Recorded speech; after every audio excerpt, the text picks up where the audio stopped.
Daggy and Beaver with you for Show Us Your Tips. Progrip Racing presents said Show Us Your Tips. It is Cox Plate Day, Beaver. The best 2 minutes in sport, the second day of the Cox Plate Carnival, which kicks off tonight. You can see my preview up at progripracing.com.au for what I think of tonight. Rain's on the way. Looking forward to the weekend?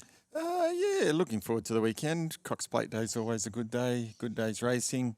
Hopefully the track holds up. It's good. It's good for this evening, and hopefully rain stays away and maintains that condition to have a good day's racing on Saturday. Randwick card not as exciting, but we focus on the Valley. At the Valley, I actually ended up finding a lot of favourites too, which doesn't leave me completely comfortable, but we'll see how he goes. You get through the card. Did you have a thought on the Manicato tonight? I haven't had a look yet, mates. It'll be a good race. I'll just have a quick squiz while we're talking. But a lot of these horses have been going around against each other recently. So look, I think Paul Ely, there was a lot to like about its last start, sitting off the pace, and it'll probably get a similar run in transit here. Just $4 from the 4 gate. Looks hardest to beat.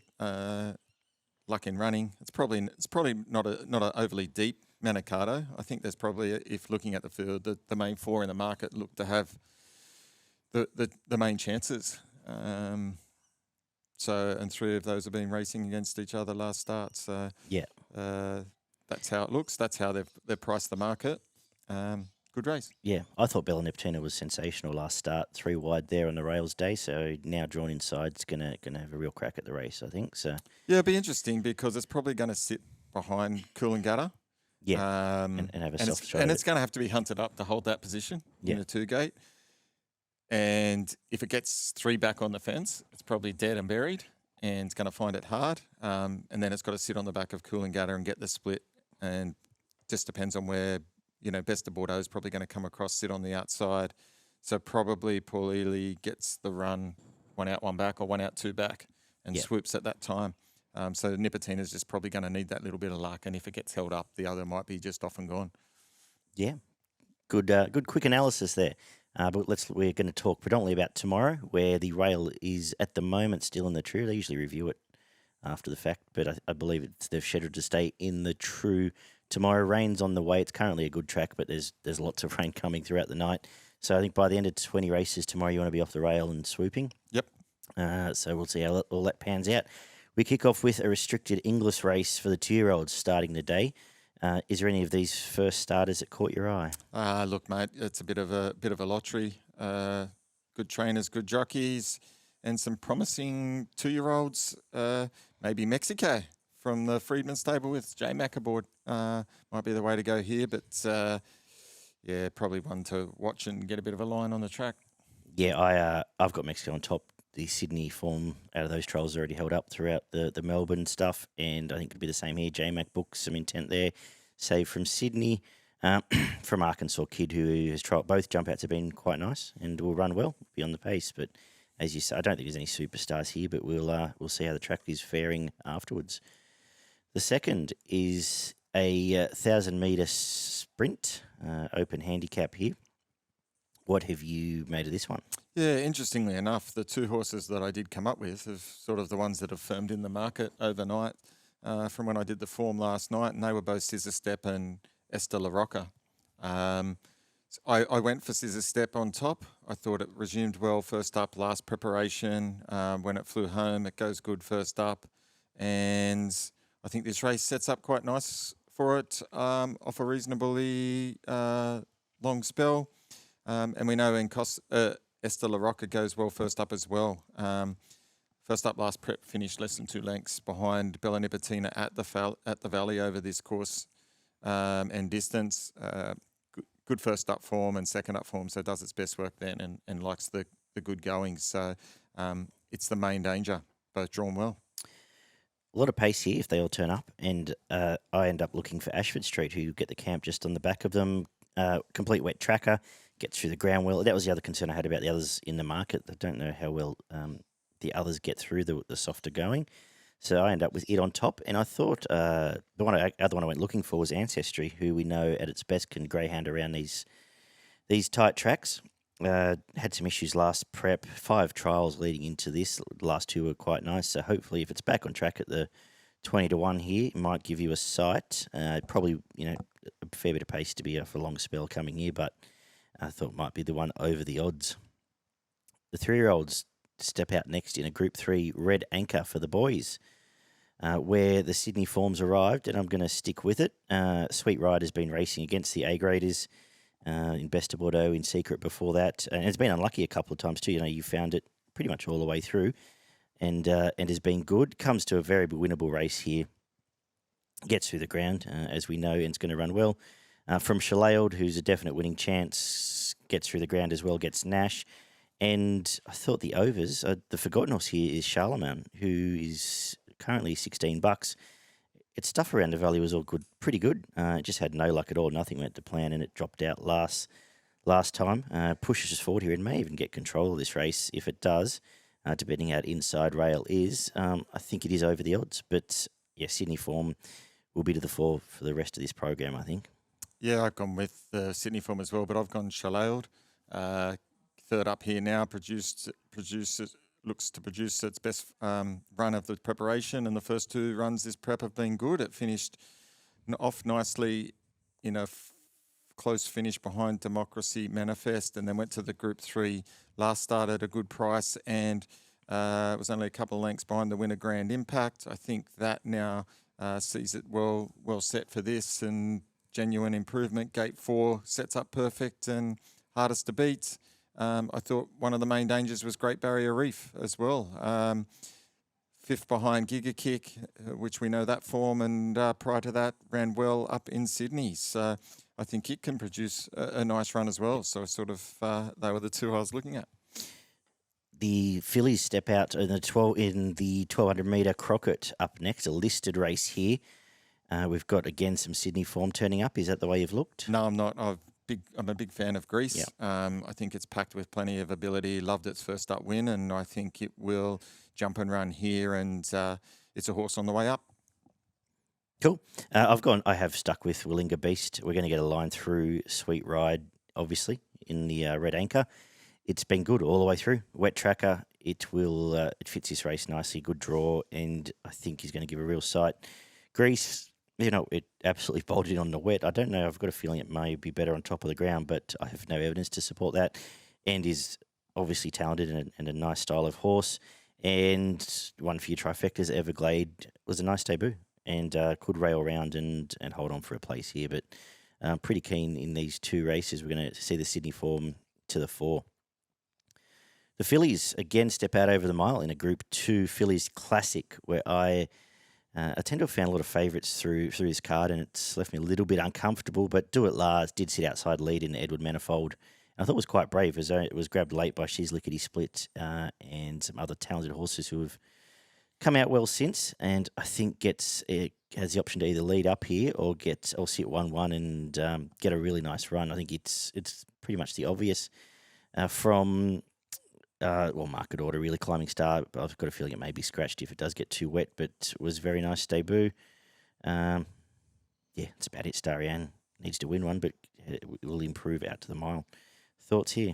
Yeah, I've gone Climbing Star. Be keen to see, hopefully the track does hold up and it does start. I think this horse has the most upside of all these horses. I think it's got a bit of potential, and I like the $6. So I've rated it on top. It's drawn well. Can sit off the pace here. And be coming at the right time. Main danger, I thought, was Starry Ann. I think it can improve, as you stated, third up out to the 1600. Wouldn't rule it out, but it's number 7 Climbing Star on top for me. Beautiful. The Crystal Mile, Wait for Age Group 2, is up next, and in the last half hour, 2 Velours come out, which isn't ideal. Which leaves me with my Oberon on top, the import. I thought the trial was quite nice coming here and doesn't need to be a star. Good fresh form overseas, and I think that holds up well here. Get through the ground, and will be. I think we'll give this a shake. But now with the change of pace there, it brings Gentleman Roy right back into this as well. What do you think of this? Yeah, good race. Was good with Tuvalu in, and it's still a good race without it. I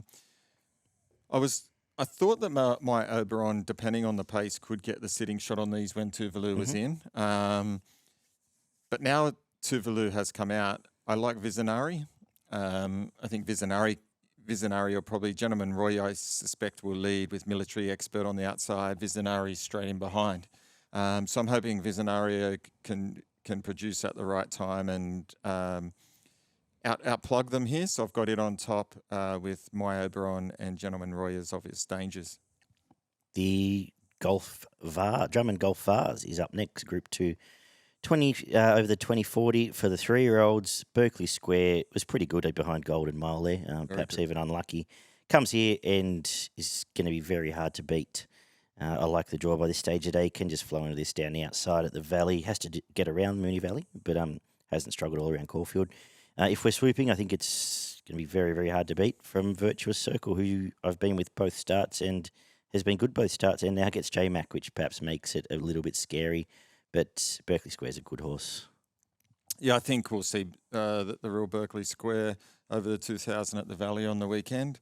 I think this sets up perfectly. Gate 7 can swoop and wind up into its work off the bend and just slingshot down the outside past them. I think this will be a pretty comfortable warm-up race for it as it goes on to the Derby. Yep. The Moonee Valley Gold Cup is up next, 2,500 metres, a Group 2. I am so sick of all of these horses, Grant. So who's going to win this? Yeah, look, I narrowed it down to 2, and I went for Lunar Flare on top. I'm not quite sure why it's $7.50. I think its win last start was, beat most of these horses, and I think it ran perfectly well under those conditions. Handles the good track, handles the soft track, and handles this distance. So really liked that win. Thought there's no reason it can't win again. It's worked into this preparation nicely. Won at Flemington. You go back 2 starts. Ran really well in the Group 3 behind Smoke and Romans. And then prior to that, ran really close up behind Emissary, which came out and won. Yeah, Geelong. On Wednesday. So that looks pretty good for me. And prior to that, ran 4th behind Tuvalu, so finishing off well. So it's 4 runs, this preparation, have all been full of merit against good quality horses, probably better than the rest. So I've got it on top. Desert Icon's consistent at the moment and not running bad races, so main danger. But Lunar Flare for me. Just on Geelong, we had a pretty good day out on Wednesday. We did. Between the two of us, I think we just about covered the card. So yes. Very good. We had best bets getting up, value bets getting up. A couple just been unlucky. Yep. So poor old Macram. Anyway, yep. It was a good day and profitable. Good. So hopefully people followed us there.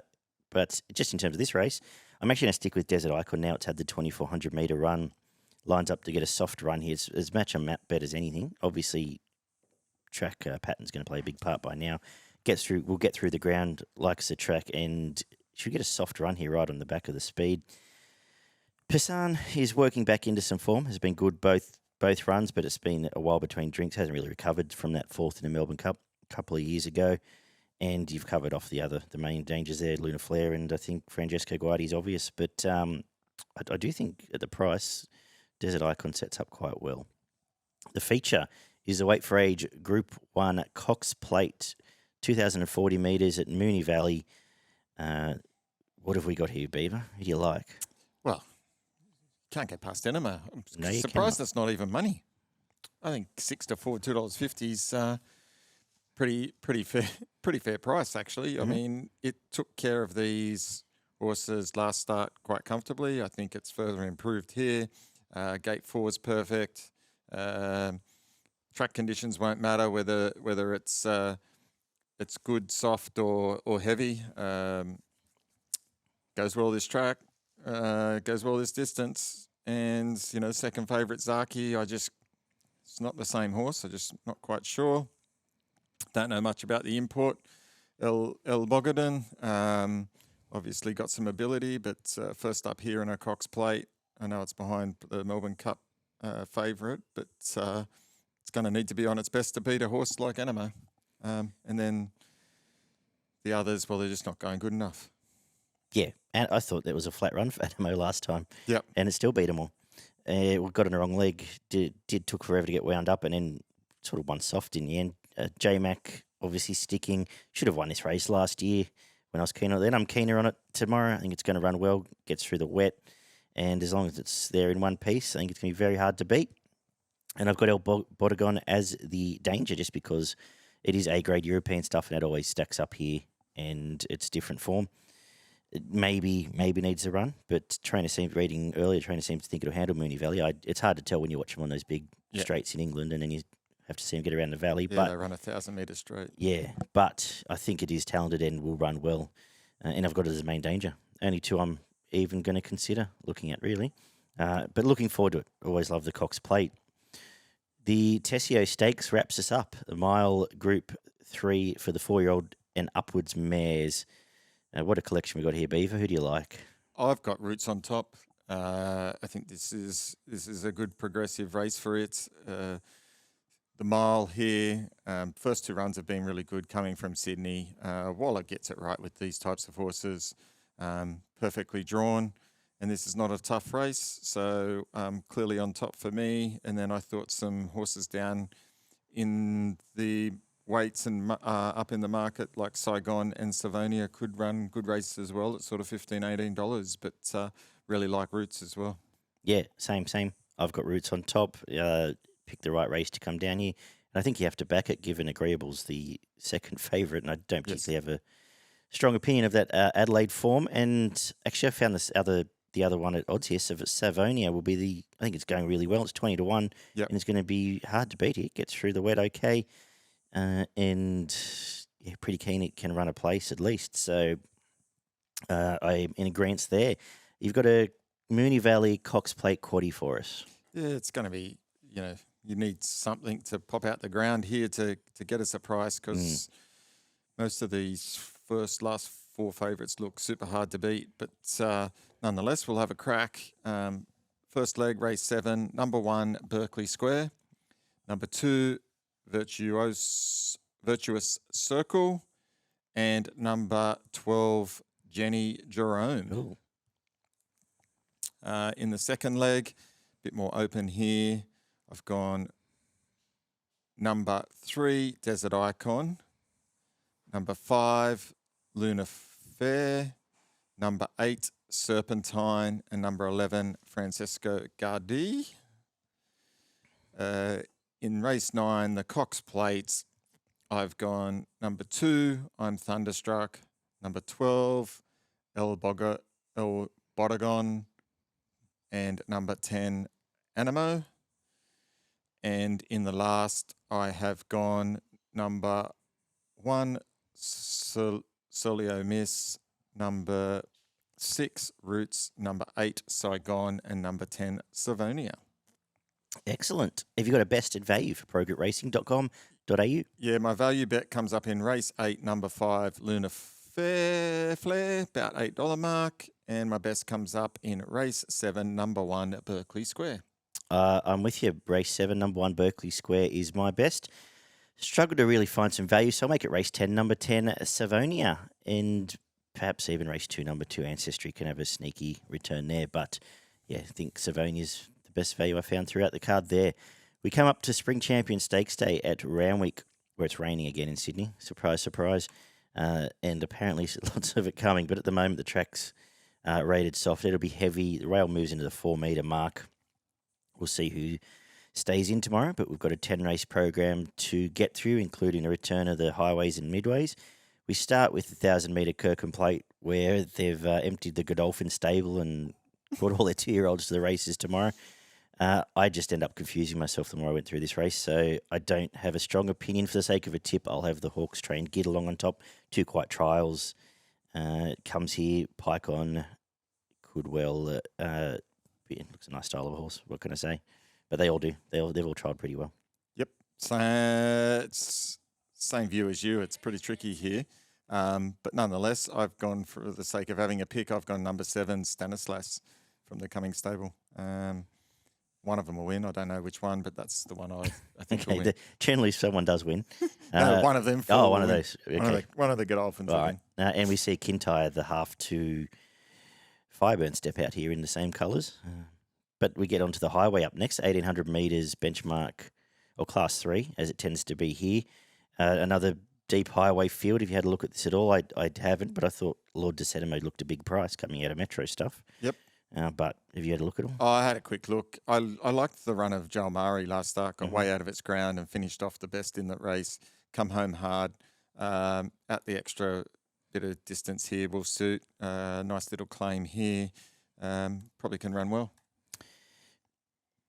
The Midway is up next. Race 3, benchmark 72 as usual, 1,200 metres, and don't know if this gets much easier. I've ended up with Tri-State on top if it gets a run here. Also accepted in the last. I know it's got a big weight, but we saw one win with similar weight on the weekend. Does look a little bit obvious coming through some stronger stuff than this. Chasing or got let up Foxfighter last time and just gave out after a tough run there. I think it's a little bit easier. A couple of odds in a tricky race. I really wanted to find Shotmaker. I thought it was a good run at back to the fence at Warwick Farm on the Swoopers Day. I was worried about the heavy track, but that was a heavy track as well. So at the $17, I'm happy to spec it. And similar with Rani Factor coming off a win at Newcastle was a big price. Tick over Trials Hints and Glen going on. Might be a swooper here as well, but tricky race here. Yeah, super tricky race. Very hard to get excited about it. I narrowed it down to 2. One was Shotmaker. Thought it could run really well here, same as you. Gets the 3 kilo claim. And thought it's shown enough. So definitely Shotmaker. And I thought, not sure if it's going to run because it hasn't got a jockey yet, but Sir Kerm.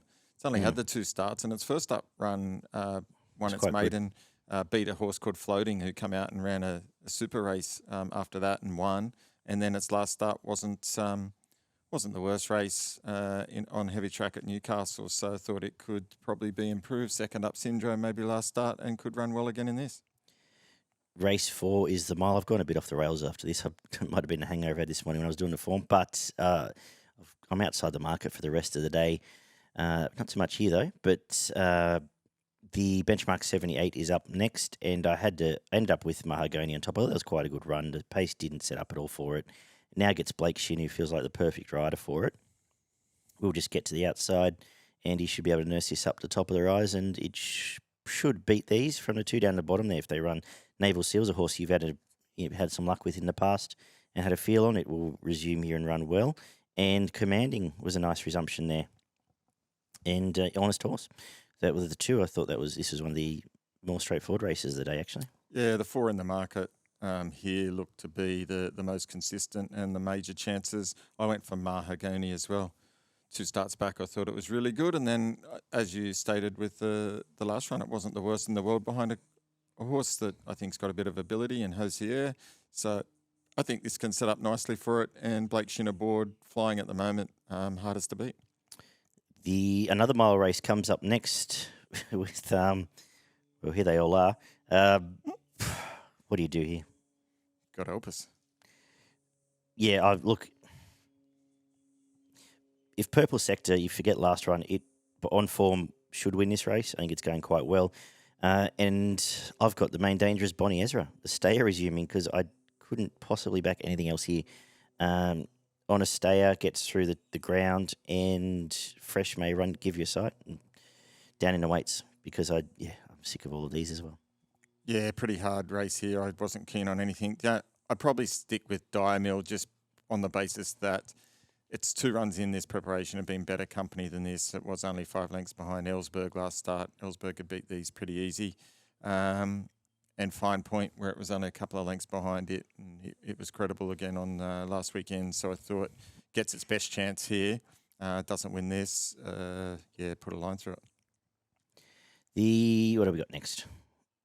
Oh, the Callander-Presnell over the mile, Group 2 for the 3-year-olds is up next. I've missed one. Now let's go to Brian Crowley first. 1,200 metres for the 3-year-olds. What have you done here? Yeah, I'm pretty keen on Cote here. I thought it was really impressive last start. Just controlled them up front. Gave nothing else a chance. I think it'll probably do the same again here. Goes up slightly in weights, but this again is not a deep and tricky field. So I thought it could be hardest to beat.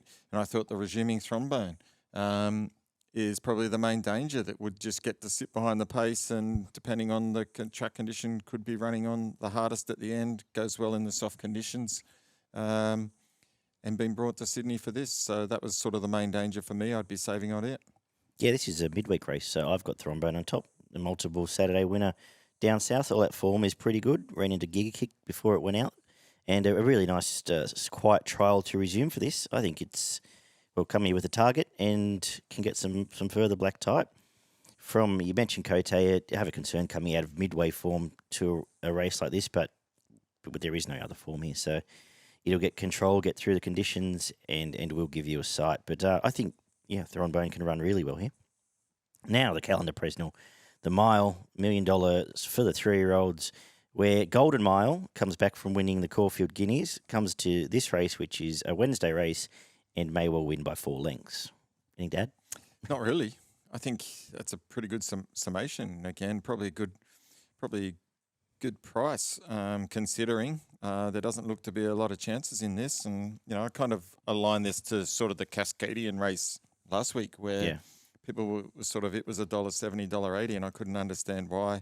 And this is probably just a similar setup race here where it just does what it needs to do. I think the Main Danger's a lot more love.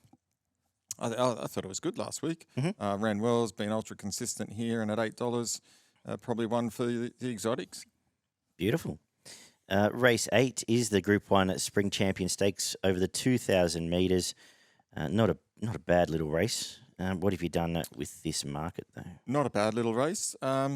I've got one for a bit of value here. I've gone for a Renaissance Woman. Still on my thunder. Beat you to it, have I? I thought it was really good last week at Caulfield, and the fact they've brought it back in a Group 3 behind Foxy Cleopatra, who I think's got some ability. It outstuck it and outplugged it there. Got back in the field, ran on nicely. That was a really nice run. I think it sets up here double-figure odds. Can't rule it out, that's for sure. So Renaissance Woman on top for me. Main Danger Williamsburg, I think 2,000 metres sets up nicely for here. And I thought it was a good run last start too. I got Renaissance Woman on top too. I thought it ate up 2,000 metres. That was impressive. Beat a talented filly. Big ask to back up, 7 days, but and then go to it in Oaks, 10 days' time. But it obviously tough. I like the New Zealand suffix next to it. It's going to run well at the price. From Manzois, who's going really well and just missed last time. It is a big price there. It will come swooping down the middle of the track. And then obviously Sharp and Smart was very brave last time. Feet crossed the line with Williamsburg. I think the trainer thinks there's more upside to Williamsburg, but we'll see how that presents. But I was looking right away from that form. I think, Baker and Waller at odds can both present nice chances here. The $2 million invitation, 1,400 metres for the girls. She's back again, Ice Bath. I've given her a life ban, so I'm not tipping her. Who are you tipping? I've given a life ban some time ago. Elliot will be here, bloody into us. Yeah. Elliot was on Durston last week too. Was he? Well done. Yeah, right. So good man, nice good result. man. He's a good man, young Elliot, but he'll be on Ice Bath here and probably do his cash again. But this is an easier race. I'm not tipping it. Sorry, mate. Espiona for me. I've kind of tipped it the last 2 starts and it's been bloody scratched. So don't know if it's actually ever going to run again. But $2 million, I'm sure they'll have a crack. I think they'll have a crack here, and I think this sets up nice for it. So I've got it on top. $6 I think is a good bet, and the Main Danger definitely Nimmerly. They're the two, and the only two I'd be looking at. Nimmerly was the toughest run out of the Epsom there, so yeah, here's a chance. I've got Espiona on top too. I think both runs have been okay. I think this would be has been a tug along, and last time it got to the 1,400 on a heavy track at Randwick, it won by 6 lengths. Oh, 4.5. So on top for me, I wanted to set out to find the different form here. She's a belter. If it was dry, I would have clearly on top. Wet's a concern, but is talented. And Barbrada is over the odds. I think can run well here. Again, probably keener if it's dry, but Forgotten Horse, fresh and coming here, could be complete different form. But when I get to the quaddy, I'll be throwing in some wide numbers there because I just want to get right away from those at the top of the market. Let's finish the day with race 10, the 1,200 metre benchmark 88, where I'll finish with Blake Shin riding another winner in Bacchanalia. Going well this prep. Chased Remark backed inside there last time. Gate 1 this time of day may be concerned, but again, I like Blake Shin on this style of horse, and I think it's going to give you a nice sight just sitting right on the back of the 2 Pride horses. Titanium Power is going to run well here fresh, gets through the ground. And Coal Crusher, second up, ready to go. back to wet Glen on, and having control hitting the stablemate will both give you a nice side here. But perhaps Bacchanalia just gets final crack. Yeah, I've gone Clemenceau. I think the gate 14 might suit here. Hopefully it just gets enough and gets some cover. Zach Lloyd takes the 3 kilo claim, so they obviously thought that needed that. So in at 55, I think that's not bad weighted for this. Couple more scratchings will probably take effect here, so it'll probably come in a couple more barriers. And that could be the place to be by this time of the track, and is going good in similar form lines to the horses that you've also spoke about. So I thought it was a good chance and a knockout chance at double figure odds. Samut, third up here, one last start. Could run well in these conditions. The Randwick Quaddie in the first leg, 1 Golden Mile. Second leg will go 1 Elliptical, 3 Sharp and Smart, 4 Williamsburg, 9 Manzois, 11 She's Extreme, 12 Renaissance Woman. In the third leg, 2 Nimali, 3 Ice Bath, 5 Promise of Success, 8 Barbed Raider, 9 Belle Plaisir, 10 Espiona, 12 She's a Belter. And we'll come home with 4 Cold Crusher, 5 Bacchanalia, 6 Titanium Power, and 7 Clemenceau, and 14 Bella Rouge. So a couple of splits there will be quite handy. You got a best and value. Yeah, my best bet comes up in race 6, number 2, Coates A. And my value bet comes up in race 8, number 12, Renaissance Woman. Excellent. I'm going to make my best Golden Mile. As suggested, it should win and win easily. And my value, race 6, number 1, Thronbone. I also think Renaissance Woman's a great shout. So looking forward to seeing how that plays out. Anything up in Queensland? Yeah, a few up in Queensland. Is it raining up in Queensland? It's overcast and soft. My first bet comes up in race 3, number 9, Count the Beans. I think it should be hard to beat. My next bet comes up later in the day. Just trying to find it for you. There's a couple of ones earlier. Race 8, number 5, Classy JB, about $6. I think that's good value. Race 9, number 10, Aussie Nugget, around the $5 mark. And then finishing the day, race 10, number 15, Driver Deal. Beautiful. And just one in Adelaide, race 5, number 3, I Am Bene. Back to Adelaide will run well there around the $2.80.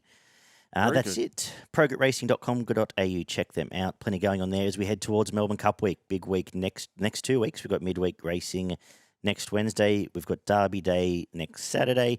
Then Sunday, Arvo will get together and do a runner-by-runner Melbourne Cup preview, as is tradition with Barn.